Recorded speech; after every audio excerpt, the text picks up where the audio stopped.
Hello everyone. आज हम पढ़ेंगे अर्नेस्ट मिलर हेमिंगवे के work the sun also rises के बारे में।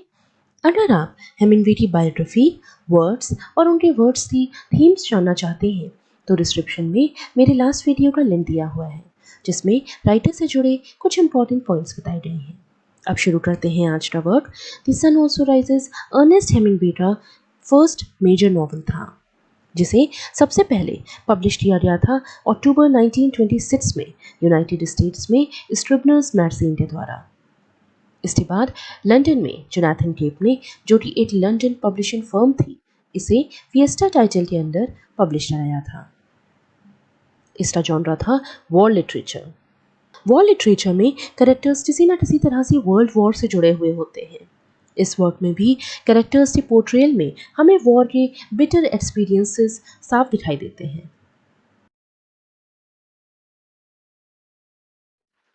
ये वर्क एक रोमन क्लिफ है। इसका मतलब होता है अ नॉवल विद अ की।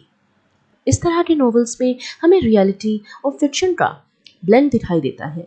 इस वर्क में भी हेमिंगवे के कैरेक्टर्स उन्हीं के सर्कल में रियल पीपल से इंस्पायर्ड हैं, स्पेशली उस समय से जब हेमिंगवे पेरिस में रह रहे थे, जब 1925 में वो पैम्पलोना फेस्टिवल के लिए स्पेन गए थे। इस नॉवल का टाइटल लिया गया है बाइबल की बुक ऑफ इक्लेसियास्टिस से।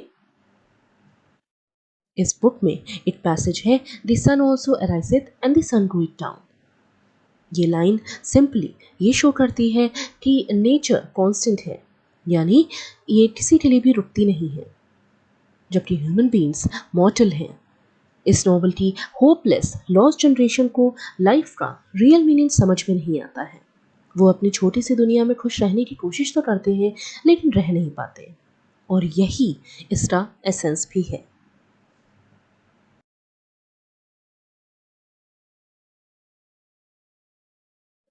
हेमिंगवे ने 1923 में अपनी वाइफ हैडले रिचर्डसन के साथ festival of San Fermin visit किया था, जहां पर वो बुल फाइटिंग को देख के काफी ज्यादा इंप्रेस हुए थे। हेमिंगवे पहले बुल फाइटिंग के ऊपर ही एक नॉन फिक्शन बुक लिखने वाले थे, लेकिन बाद में उन्होंने अपना इरादा बदल दिया और नॉवल लिखने का डिसाइड किया। ये लॉस्ट जनरेशन के मास्टरपीसेस में से एक वर्क है, क्योंकि इसमें लॉस्ट जनरेशन के एटीट्यूड्स, मूड्स को काफी अच्छी तरह से कैप्चर किया गया है। Lost generation term American expatriate writers के लिए यूज होता था। इसमें अर्नेस्ट हेमिंगवे, एफ स्टॉट फिtzgerald, John Dos Passos, E Cummings और बहुत से ऐसे राइटर्स थे जो 1920s के समय पेरिस में लिटरेरी एक्टिविटीज के लिए रह रहे थे।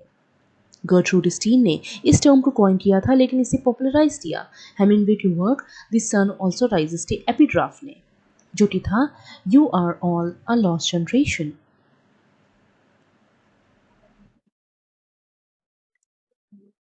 वर्ल्ड वॉर वन के दौरान या उसके बाद की जो भी जनरेशन थी, उनके वॉर एक्सपीरियंसेस से हमें ये पता चलता है कि वो एक लॉस्ट, डिसइल्यूजन्ड और डायरेक्शन लेस सोल्स की तरह थे, जिनकी लाइफ का एम कहीं खो गया था। उनमें किसी भी तरह की सोशल और इमोशनल स्टेबिलिटी नहीं थी।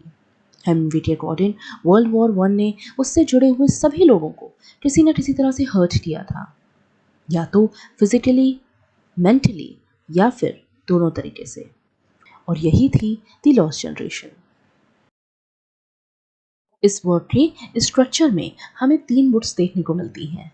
बुक 1 में 7 चैप्टर, बुक 2 में 11 चैप्टर्स और बुक 3 में 8 चैप्टर था।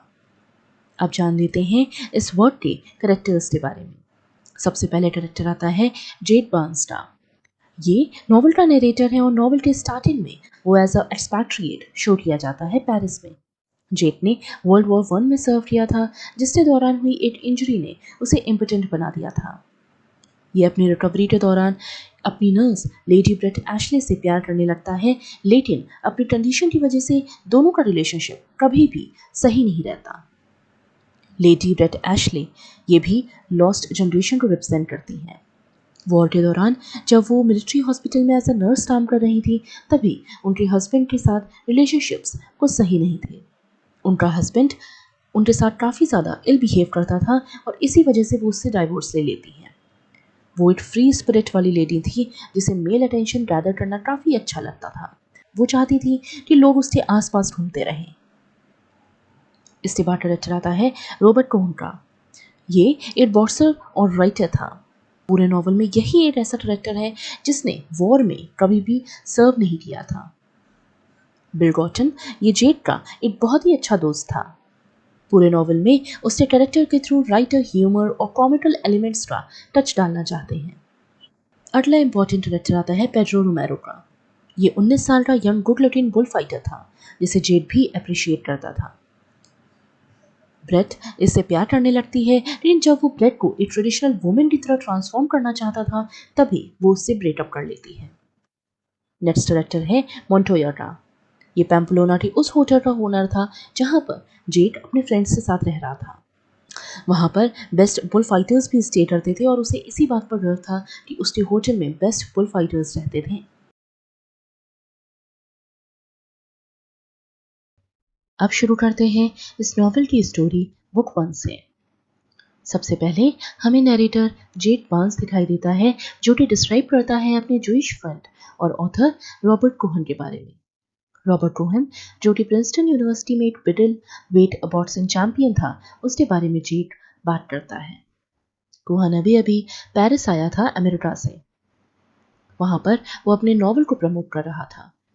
एक दिन कोहेन जेड को बताता है कि चलो हम दोनों साउथ अमेरिका घूमने चलते हैं। सारा खर्चा मैं उठाऊंगा, लेकिन जेड अभी भी कहीं पर भी नहीं जाना चाहता था। जेड अपने वॉर के एक्सपीरियंसेस से काफी ज्यादा परेशान था, इसलिए उसे किसी भी चीज में कोई इंटरेस्ट नहीं रह गया था। जेड अपने आप को एक्सक्यूज करता है और वहां से चला जाता है। कोहेन उसे कहता है कि अभी तुम यहाँ से मत जाओ और मेरे साथ बैठो और बात करो। जब जेड काम कर रहा था तो कोहेन सो जाता है। जेड कोहेन को एक नाइटमेयर से उठाता है और दोनों कैफे जाते हैं एक ड्रिंक लेने के लिए। जब जेड कैफे जाता है तो उसे वहां पर एक प्रोस्टिट्यूट मिलती है जॉर्जेट नाम की, जो कि उसे डिनर के लिए इनवाइट करती है। थोड़ी देर बाद जेड और जॉर्जेट एक ग्रुप को ज्वाइन करते हैं जिसमें कोहेन, फ्रांसिस और कुछ और भी लोग थे। ये पूरा ग्रुप उसके बाद एक नाइट क्लब में जाता है जहां पर उसे लेडी ब्रेट एशले मिलती है। कोहेन ब्रेट की तरफ काफी ज्यादा अट्रैक्ट होता है, लेकिन जेड के साथ ब्रेट वहां से चली जाती है। जेड ब्रेट के साथ एक लॉन्ग ड्राइव पर जाता है और उसके साथ उसे पेरिस की सिटी काफी ज्यादा ब्यूटीफुल लगती है।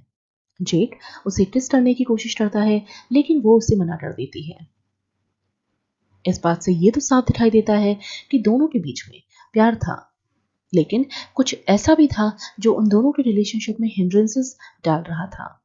ये रीजन शायद जेड का फ्रस्ट्रेशन था। लेडी ब्रेट एशले सेट्स को गिव अप नहीं करना चाहती थी। वो किसी भी तरह से इस बात को एक्सेप्ट नहीं करना चाहती थी, इसीलिए वो जेड से यूनाइट होने में या उसके साथ रिलेशनशिप करने में बहुत ज्यादा इनसिक्योर फील कर रही थी। इसके बाद दोनों अपने फ्रेंड्स को ज्वाइन करते हैं। वहां पर उसे एक रेड काउंट भी मिलता है जिसका नाम था मिबे पॉपुलस। ब्रेट जल्द ही उससे दोस्ती कर लेती है, जो कि उसके लिए एक एक्सपेंसिव शैंपेन लेके आता है। जेक वहां से चला जाता है और अपने घर पे जाकर सोने की कोशिश करता है, लेकिन फिर से वहां पर ब्रेट आ जाती है।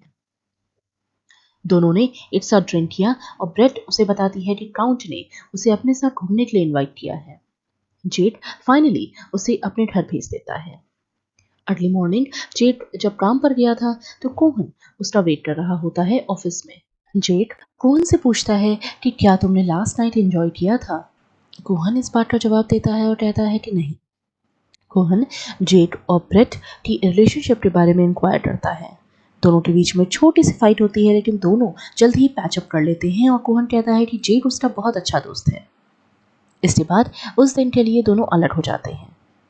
जेड होटल में ब्रेट का इंतजार करता है, कुछ लेटर्स लिखता है और उसके बाद अपने फेलो राइटर हार्वे स्टोन से मिलता है। हार्वे स्टोन उस समय ड्रंक थे और कन्फेस करते हैं कि मैंने 5 दिन से कुछ भी नहीं खाया है। जेड उन्हें खाने के लिए पैसा देता है और बाद में वो फिर से रॉबर्ट कोहन से मिलता है। कोहन की लवर फ्रांसिस वहां पर पहुंच जाती है और जेड से प्राइवेटली बात करना चाहती थी। वो जेड को बताती है कि कोहन अब उससे शादी नहीं करना चाहता। जेड को इन सब बातों में कोई भी इंटरेस्ट नहीं था, इसलिए वो अपने को एक्सक्यूज करके वहां से चला जाता है और हार्वे से मिलता है। जब वो होटल जाता है तो उसे पता चलता है कि ब्रेट काउंट के साथ उसे विजिट करती है। ब्रेट और काउंट दोनों वहां पर आए तो थे, लेकिन अभी वो थोड़ी देर के लिए कहीं चले गए थे। 1 घंटे बाद जब वो वापस आते हैं तो वो देखता है कि काउंट ब्रेट के लिए रोज लेके आया है। ब्रेट एक जग ढूंढती है रोजेस को रखने के लिए। ब्रेट जेड को एश्योर करती है कि वो जल्द ही इस काउंट से पीछा छुड़ा लेगी।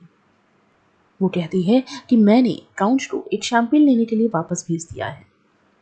जेड ब्रेट से कहता है कि चलो हम दोनों यहाँ से भाग जाते हैं, लेकिन क्योंकि वो इस चीज़ को एक्सेप्ट नहीं करना चाहती थी कि जेड इम्पोर्टेंट है, इसलिए वो उसे डिक्लाइन कर देती है।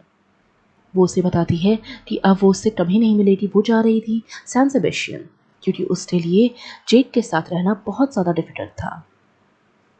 जब काउंट वापस लौटता है तो तीनों ड्रिंक करते हैं और डिनर लेते हैं। इसके बाद तीनों एक नाइट क्लब में जाते हैं जहाँ जेड और ब्रेट डांस करते हैं।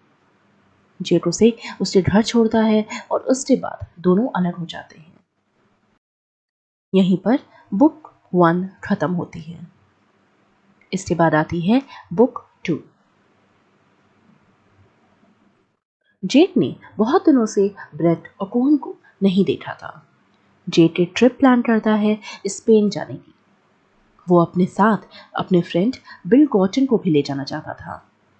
दोनों प्लान करते हैं कि वो जून के एंड में स्पेन जाएंगे। जेड और बिल एक साथ डिनर करते हैं। उसी समय ब्रेट भी सैन सेबेस्टियन से वापस आ जाती है, लेकिन इस बार वो अपने फियांसे माइक कैंपबेल के साथ आती है। जेड रॉबर्ट कोहन को एक लेटर लिखता है कि वो उससे मिलना चाहता है। वो और बिल स्पेन जा रहे हैं। वो रॉबर्ट कोहन को इनवाइट करता है कि वो उससे बेयोन में मिले। अगली सुबह जेड विजिट करता है माइक और ब्रेट के यहाँ। ब्रेट और माइक डिसाइड करते हैं कि वो भी उनके साथ पैम्पलोना जाएंगे।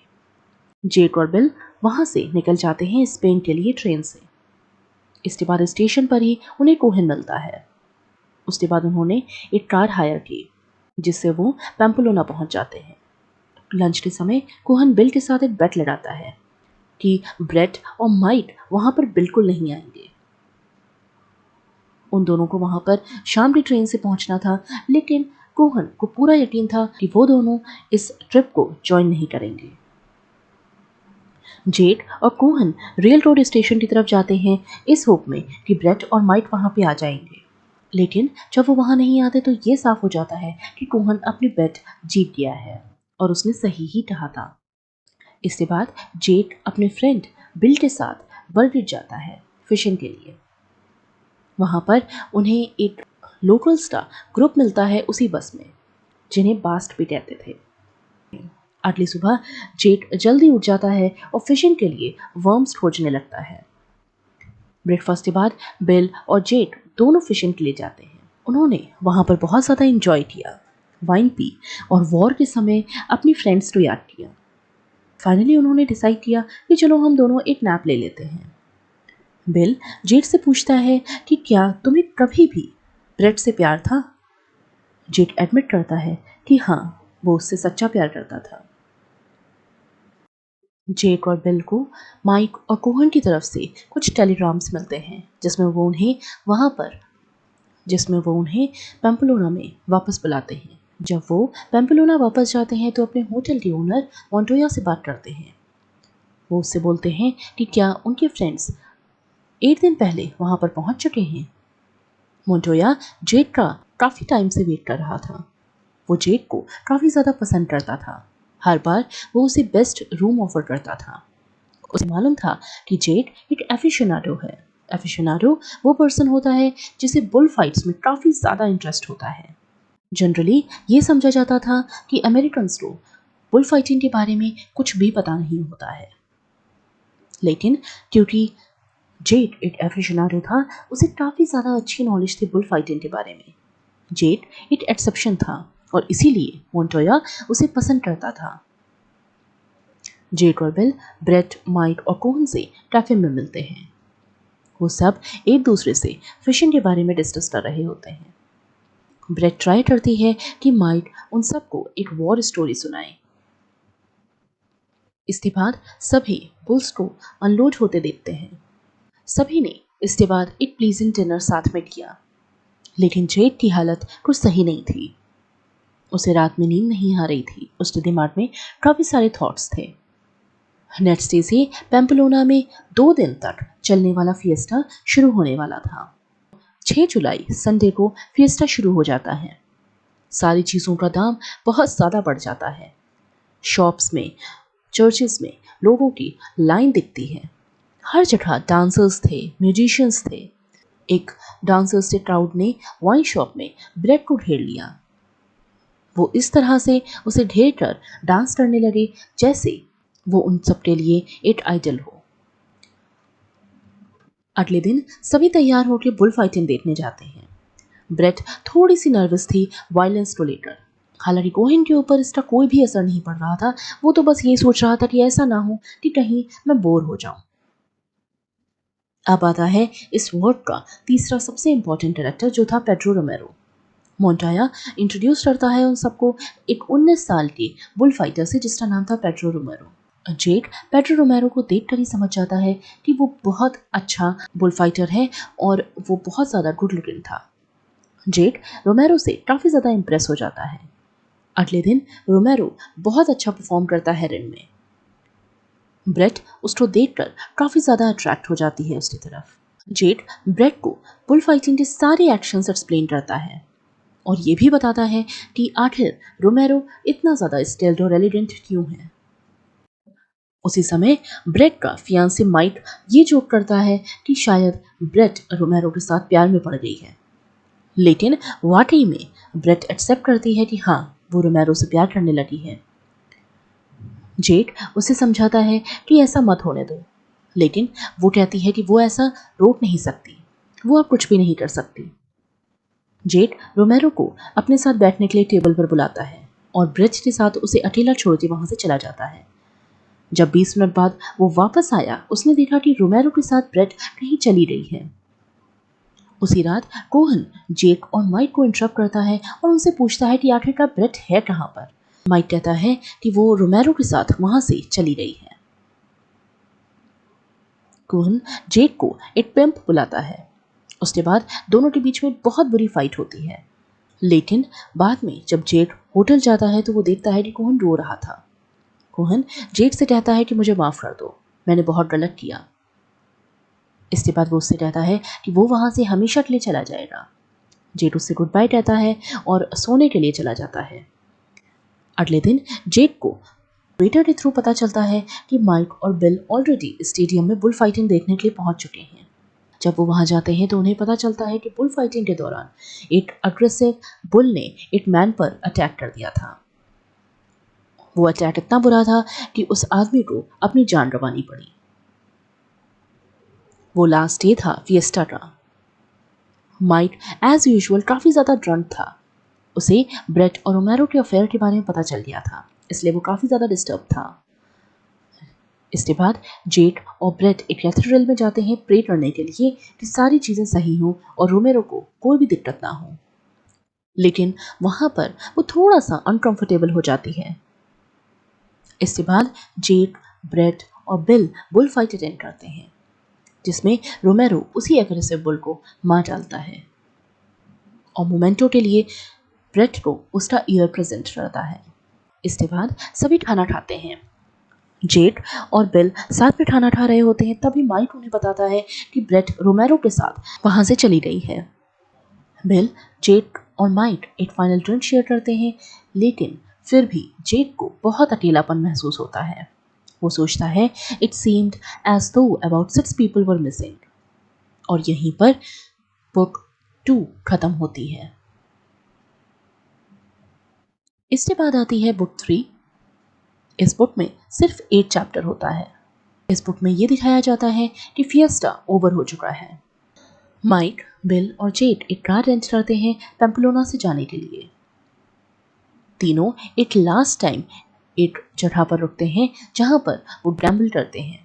वो वहां पर तब तक गैम्बल करते हैं जब तक माइक के पास जितना भी पैसा था सब खत्म नहीं हो गया। वो दोनों इसके बाद माइक को उसके होटल पर छोड़ देते हैं। माइक उनसे कहता है कि उन्हें उसके बारे में चिंता करने की कोई भी जरूरत नहीं है। जेक सैन सेबेस्टियन चला जाता है, जहां पर वो अकेले कैफेज में बीच में रिलैक्स करना चाहता था। वो अपने दिमाग से सारे थॉट्स हटा देना चाहता था। उसी समय जब वो रिलैक्स कर रहा होता है, तभी उसके पास एक टेलीग्राम आता है ब्रेट की तरफ से। ब्रेट उससे मैड्रिड में मिलना चाहती थी। जेड सब कुछ छोड़कर रात भर ट्रैवल करके उसके पास पहुंच जाता है। वो देखता है कि ब्रेट और रोमेरो का ब्रेकअप हो गया है और ब्रेट अपने होटल में बिल्कुल अकेली थी। ब्रेट उससे कहती है कि हमारा ब्रेकअप इसलिए हुआ क्योंकि रोमेरो चाहता था कि मैं एक ट्रेडिशनल वुमेन बन जाऊं। वो चाहता था कि मैं अपने बाल लंबे करूं और एक ट्रेडिशनल रियल वुमेन की तरह एक्ट करूं। रोमेरो उससे शादी भी करना चाहता था जिससे वो उसे छोड़कर कहीं ना जाए। इस बात से ब्रेट परेशान हो गई और ब्रेट ने रोमेरो से ब्रेकअप कर लिया। ब्रेट भी एक्सेप्ट करती है कि उसने उसके साथ ब्रेकअप इसलिए भी किया क्योंकि वो उसे रियून नहीं करना चाहती थी। वो जेक को बताती है कि अब वो वापस माइक के पास जाना चाहती है। वो रोने लगती है और कहती है कि माइक अब उससे कोई भी बात नहीं करता है। इसके बाद ब्रेट और जेक लंच के लिए जाते हैं, जहां पर वो मना करती है कि जेक को ड्रिंक नहीं करना चाहिए, लेकिन जेक बार बार ड्रिंक करता है। इसके बाद दोनों एक टैक्सी राइड पर जाते हैं। जेक उसका हाथ पकड़ता है। वो उसके क्लोज आना चाहता था, लेकिन ब्रेट उसे मना कर देती है। इस समय दोनों ही इमोशंस से फुल होते हैं। ब्रेट लैमेंट करती है कि जेक और वो काफ़ी अच्छा टाइम साथ में गुजार सकते थे। वो उससे कहती है कि they would have had such a damned good time together, जिस पर जेक बिटरली रिस्पॉन्ड करता है, yes isn't it pretty to think सो।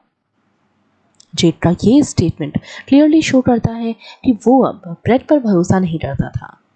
उसे समझ में आ गया था कि ब्रेट किसी के साथ भी सेटल नहीं हो सकती। वो एक्नॉलेज करता है कि उसका और ब्रेट का प्यार सिर्फ एक प्रिटी इल्यूजन की तरह था, जिसका कोई भी फ्यूचर नहीं था। नॉवेल के लास्ट में सभी कैरेक्टर्स का फेट डिसाइड हो जाता है। जितने भी मेजर कॉन्फ्लिक्ट्स थे वो भी रिजॉल्व हो जाते हैं। नॉवेल के कैरेक्टर्स फिर से हमें उसी सेम सिचुएशन में देखते हैं जिसमें वो नॉवेल के स्टार्टिंग में थे। जैसे कोइन परहैप्स अपने फियांसे फ्रांसिस के पास वापस चला जाता है। बिल अब भी पेरिस में रहता था। माइक अब भी ब्रेट से इंगेज था, जो उसके पास वापस भी जाना चाहती थी। जेक अब भी वही पर्सन था जिस पर ब्रेट डिपेंडेंट थी। उसे अब भी जेक की जरूरत थी, क्योंकि वो ही एक ऐसा पर्सन था जो कॉन्स्टेंटली उसे वर्शिप करता था और उसे किसी भी तरह से कंफर्टेड महसूस करवाना चाहता था।